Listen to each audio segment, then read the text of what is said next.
சில நேரங்களில் சில கதைகளை கேட்கும்போது இப்படிலாம் கன்றாவியாக நடந்திருக்காடா அப்படின்னா ஆச்சரியப்பட வைக்கும். இதுக்கு நாடகமே பரவாயில்லையா அப்படிலாம் தோண வைக்குங்க. நாடகம் எப்படி எடுப்பாங்க? ஒரு லவ் ஸ்டோரின்னா ஹீரோ வந்து ஹீரோயினையே லவ் பண்ணுவாப்புல. இங்கே வில்லியை கொண்டு வரணும்ல, வில்லி என்ன பண்ணுவாங்க? ஹீரோவை லவ் பண்ணுவாங்க. இதனால் வில்லிக்கும் ஹீரோயினுக்கும் சண்டை நடக்கும். இது மாதிரி ஒரு ஸ்டோரியெல்லாம் இருக்கும். இது நாடகத்தில் பலவிதமான கதைகளை அப்படி இப்படி அப்படின்னு காமிப்பாங்க. ஆனால் இந்த நாடகத்தை விட பயங்கரமாக ஒரு சம்பவம் உத்தரப்பிரதேசத்தில் நடந்திருக்குங்க.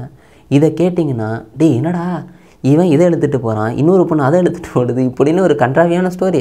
அதான் உங்கள்கிட்ட சொல்ல போகிறேன். இதை கேட்டிங்கன்னா காரிக்கிட்டு துப்புன்னு தான் தோணும். பட் இருந்தாலும் என்ன சொல்கிறது, சரி வாங்க கேட்க ஆரம்பிப்போம். எல்லாருக்கும் வணக்கம், நான் தான் பாலாஜி பேசுகிறேன். இந்த சம்பவம் இப்போ தாங்க நடக்குது. ஆனால் இதை தெரிஞ்சுக்கணுன்னா 6 வருஷத்துக்கு முன்னாடி போகணும். உத்தரப்பிரதேசில் பரேலியில் வந்து பார்த்துட்டிங்கன்னா 2 குடும்பம் சந்தோஷமாக வாழ்ந்துக்கிட்டு இருக்காங்க. ஒரு குடும்பத்தில் கேசவகுமார் அப்படின்னு சொல்லப்படுற 22 வயசான ஆள் வாழ்ந்துக்கிட்டு இருக்காங்க.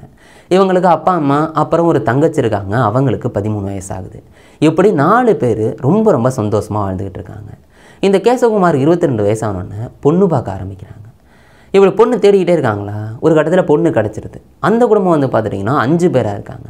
அப்பா அம்மா அப்புறம் 2 பொண்ணு ஒரு பையன் அப்படின்னு ஒரு பெரிய குடும்பம்.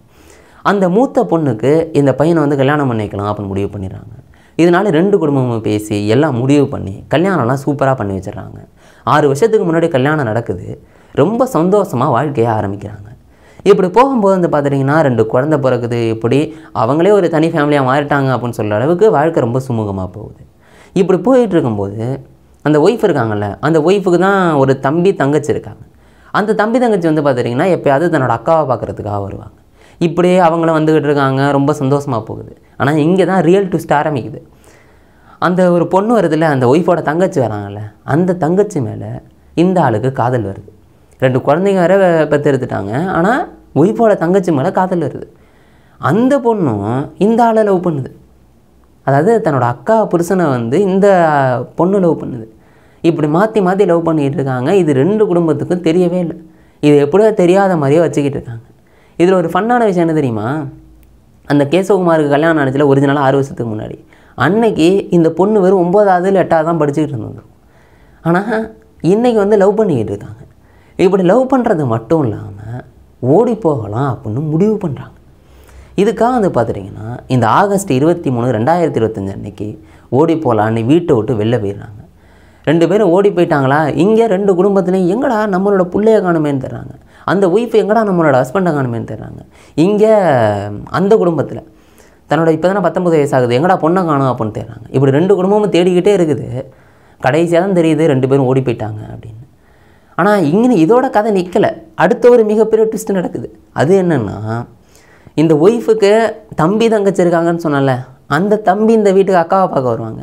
அப்படி அக்காவை பார்க்க வரும்போது அந்த கேசவகுமார் சொன்னால அவங்களுக்கு ஒரு 13 வயசில் தங்கச்சி இருந்தாங்க அப்படின்னு நான் சொன்ன கதை நீங்கள் நல்லா கவனிச்சிருந்தீங்கன்னா தெரிஞ்சிருந்திருக்கும்.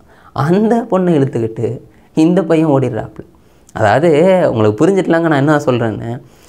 தனக்கு கல்யாணம் ஆகிட்டு தன்னோட ஒய்ஃபோட தங்கச்சி எழுதிட்டு இவர் ஓடி போயிடுறாரு.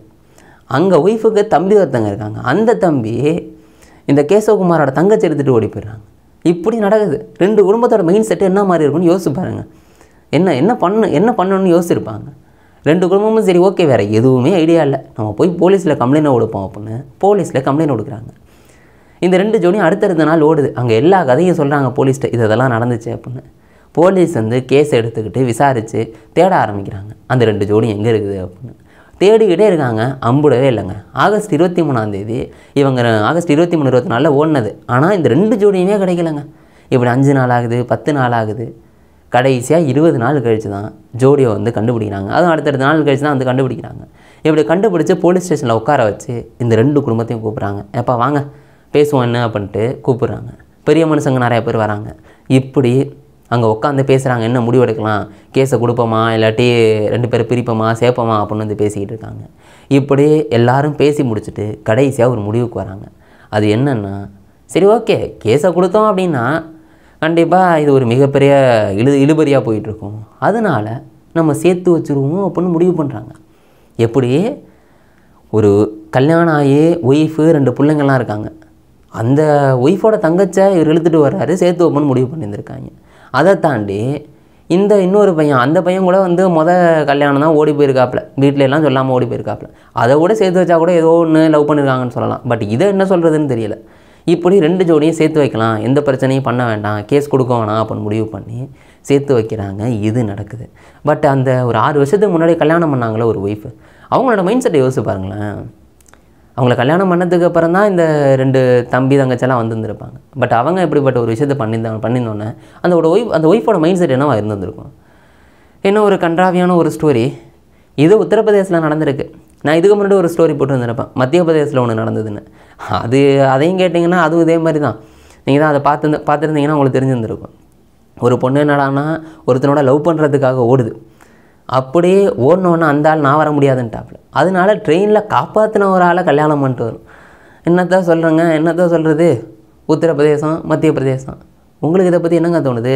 இன்றைக்கி காலகட்ட காதல் எப்படி இருக்குது, அதை பற்றி உங்களுக்கு என்ன தோணுதோ அதை கீழே கமெண்ட் பண்ணுங்கள். நாளைக்கு இன்னொரு வீடியோவில் நான் உங்களை சந்திக்கிறேன். Bye guys.